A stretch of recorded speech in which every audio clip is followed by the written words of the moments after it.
Look at the double hook working away there.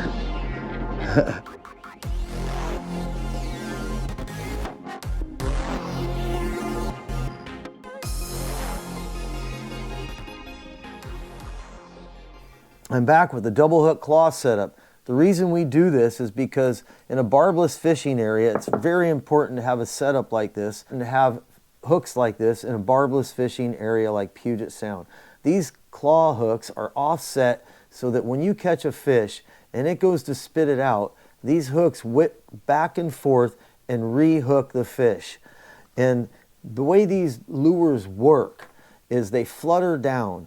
As they flutter down, what happens is the fish strikes them on the flutter down. You jig it up, it flutters down again. When they strike a lure that's barbless and it doesn't have tension on your rod because it's fluttering down, what's going to happen is if it doesn't have tension on your rod when it's fluttering down, which it won't, they're going to easily be able to spit those barbless hooks out, and then when you feel it, you're going to barely get that fish hooked, and you're going to lose a lot more fish than you're used to losing because the barbless hook area, especially if you're only running one hook barbless, that's going to be a huge problem. You're going to lose a lot of fish before you even know they're there. They're going to feel it and spit it out. With this double hook setup, and being stacked on top of each other like in claw formation with the two different knots, and we've got a clinch knot here. The clinch knot allows you to offset these hooks at angles like this, so they are going to keep wiggling back and forth into that fish as it flutters down and tries to spit those barbless hooks out. One hook will spit out, the other hook will dig in when he shakes his head, and it goes back and forth. I have this on video. They do it on the floor of my deck when I'm trying to unhook them. I'll grab one hook and the other one digs back in. So this is a really effective way to fish in barbless areas and non-barbless areas too. Trust me, the staggering of these two hooks at about that distance right there, you can see I have the shank of this hook coming down into about a quarter of this other hook. And then when it's offset, you're almost a quarter of the way down the other hook. So these two hooks are essentially working with each other instead of against each other at its normal distance of this far apart, or only having one. Welcome back, everybody. As we talked about before, this jig flutters down, and when it flutters down, they get these hooks caught in their mouth and they can shake them and spit them before you actually feel it on the rod. So we like to have this claw set up. Now I'm going to show you how to tie it real quick. So now we have this double claw set up here. I showed you why and how this setup works and why this works really good with especially barbless hooks. I'm going to go ahead and tie this setup for you now and show you how easy it is. We're just going to go with a simple clinch knot here.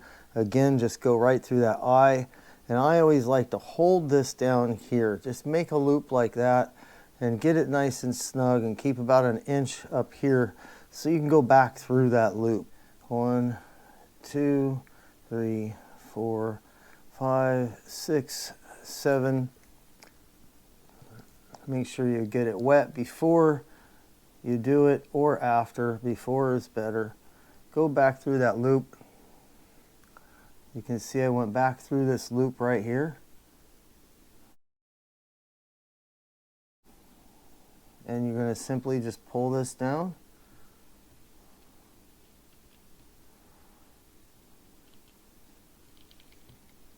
And when it starts to lock up like that, you're going to just take and help it with your thumbnail.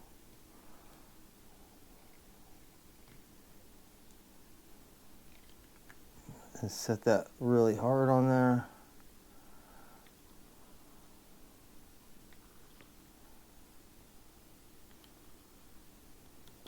Just like that. You can see how nice and solid that knot is. This is just a basic clinch knot. 7 times, go back through it.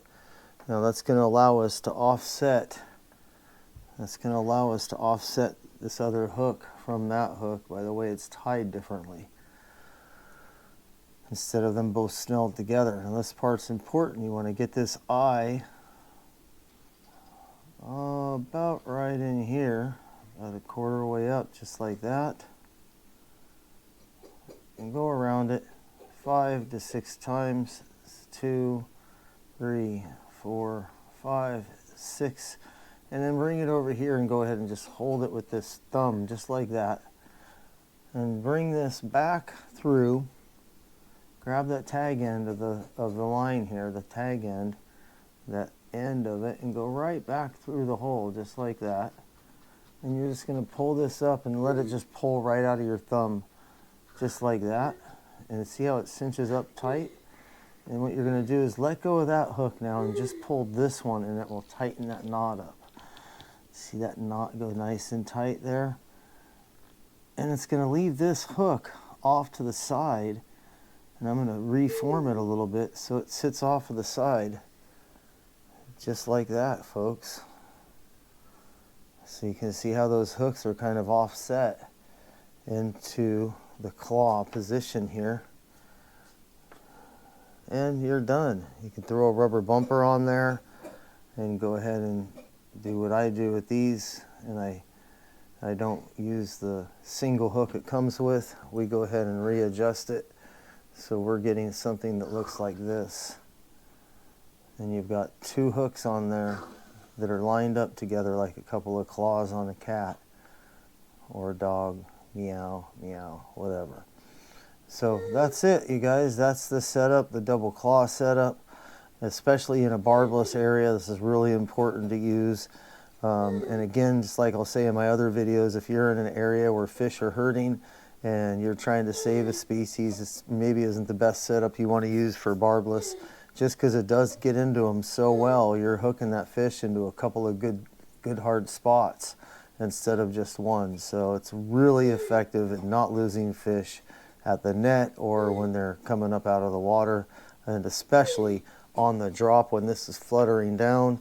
These hooks will get stuck in that fish, whether it's a barbless setup or not, because they're separated out like that. And they basically will, one will be in, and when this one comes out, this one rocks in. You pull this one out. To get this one out, it lifts up this one. Now you want to pull that one out, and it's going to lift up the other one. So that's the way to go there, folks.